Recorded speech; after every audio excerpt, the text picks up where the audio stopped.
Hello everyone! Alright, you see, Hasbro fans, I always deliver the news when I can.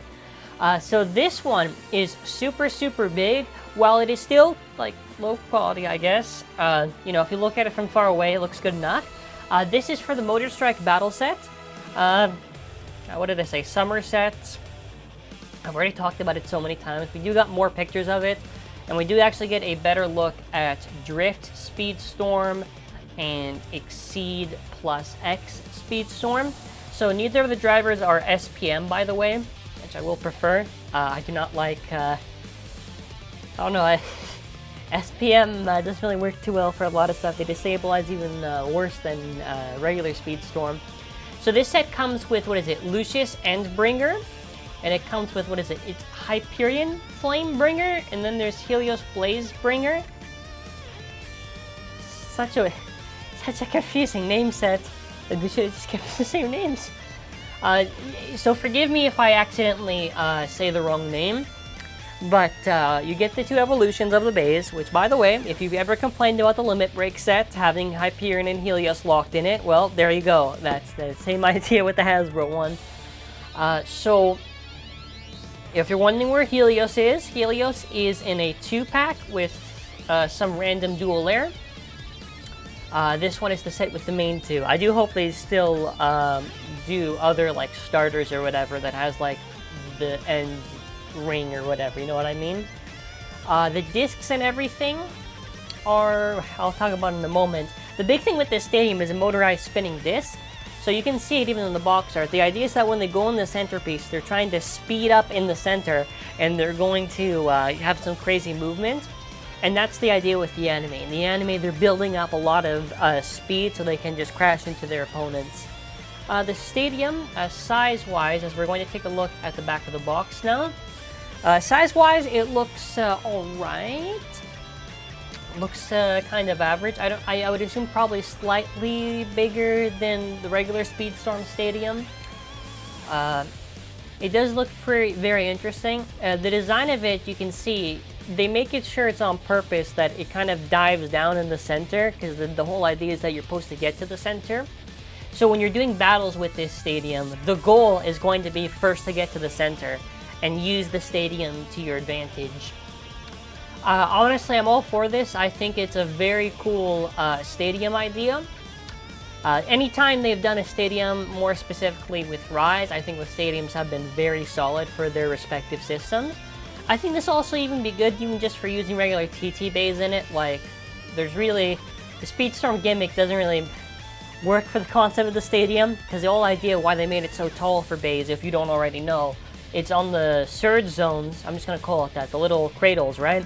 They're supposed to destabilize in the cradles, that's why they're really tall, and they're supposed to dive to the center. With this one, you know, you don't really need that. So that's, I mean, the stadium's a good thing. Just so we're clear, it's a good thing, because that means the bays can just be used better. We do get a slightly better look at the bays. I do want to first focus on the stadium a little bit closer. So I am very excited for this stadium. I think I can do a lot of marathons with this. I do hope, the one thing I'm hoping, man, is that we see some crazy battles with this. I think the Speedstorm Stadium was okay for battles, nothing too crazy, but I think this stadium is probably going to really make the system a lot of fun to play with. Moving on, we have got Lucius and Hyperion. So I am going to assume they don't have the limit break gimmicks. I will assume that until I have it in my hand, or if we get a clear picture where it actually does. I think it's safe enough to say that they probably don't, mostly because the discs. So limit break bays, specifically discs, you could only use 3 limit break discs. You could use only Ko, O, and Cho for any of the limit break bays. So you could have Lucius for the end with Cho or O, whatever, you get the idea, etc, etc. And the whole idea was because the discs were made specifically to hit the tab for the limit break. Now Hasbro could still do the limit break system, but whether or not they decide to do gimmicks, because they kind of faltered a bit in the other half of Speedstorm. Really everything after Wave 1, except minus, like, I guess, Mirage Fafnir. The bays just forgot about the gimmicks. The disc choice I am disappointed with, obviously. I don't think we should, like, listen, okay, whatever. If they couldn't make the smaller version of the limit break discs, which should have been easy for them because they did this with the chassis disc, at least just give it like 00 or something, or like a 0 or a 10, or something that's not down. Down and 6 are not good. And I'm saying this because if you're spending a lot of money for the set, the bays are also as equally criticized, not just the stadium.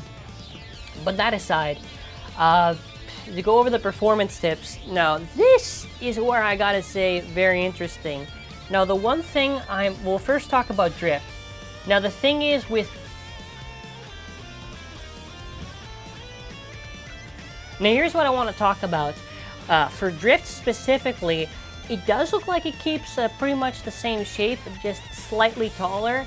It looks like drift is probably going to be the size of Mobius. Probably?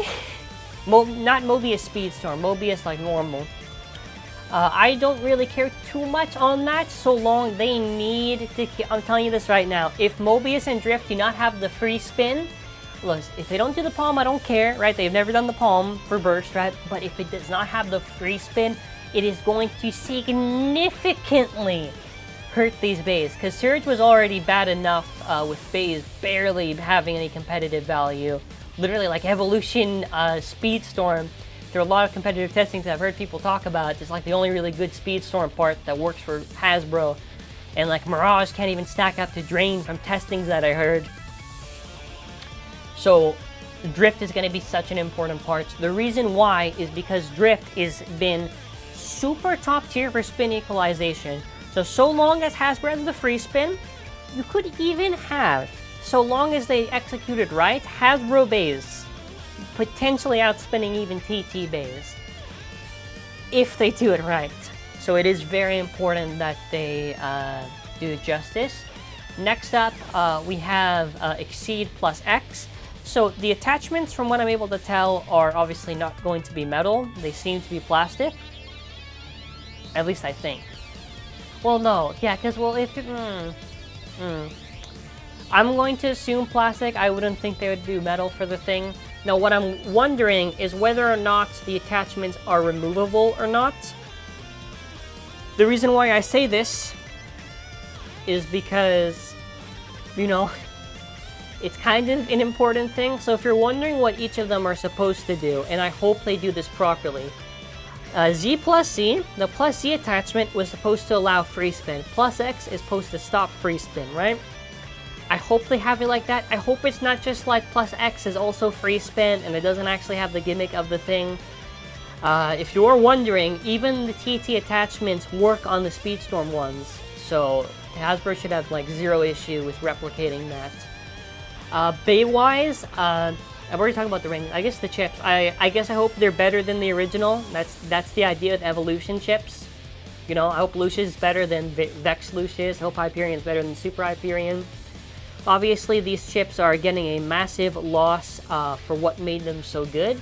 Hyperion, for TT, the whole idea was Hyperion had that metal weighting on it and the metal chip core on it, so it had a lot of weight to it.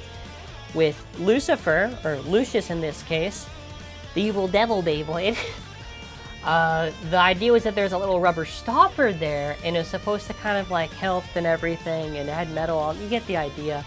So let's just assume, for obviously the rings, no gimmicks, how bad is that going to hurt them? Pretty big, I would say. You can argue whether or not the limit break gimmicks, you know, actually did anything, but it's not the fact that they're not doing it, it's also the fact of weight, because if the weight on it is really not that crazy, then also it's like, why use... Also, I just hope that they're not hollowed out. That's actually the point I'm trying to get at.